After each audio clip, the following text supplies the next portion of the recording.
s obzirom da je ovo promenljivo vreme, da su temperature imamo i visoke i niske, da u toku dana variraju,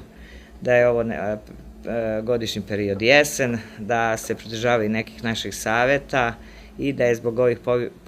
povišenih temperatura s polja bilo dosta poziva, bilo je jako puno kućnih poseta, išlo i do 35 i do 40 poneki dan.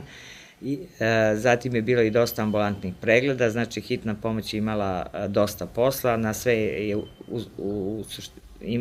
izašla, svima je skoro trudila se da izađe u susret, davala je savete telefonom, oni su se javljali nakon prestanka tegoba ili ako te tegobe nisu prošle, oni su ponovo tražili savet, znači dobijali su sledeći i tako na sat, dva su nam se javljali. Najviše pacijenata je bilo sa visokim krvnim pritiskom, zatim sa poremećajem srčanog ritma, pacijenata koji se guše, koji se leče od opstruktivnih bolesti pluća, znači hronični bronhiti i asmatičari, zatim je bilo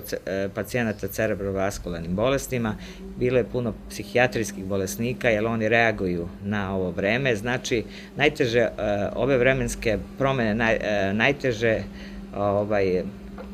podnose srčani bolesnici, bolesnici koji se leče od plućnih bolesti, cerebrovaskularni pacijenti i psihijatrijski pacijenti.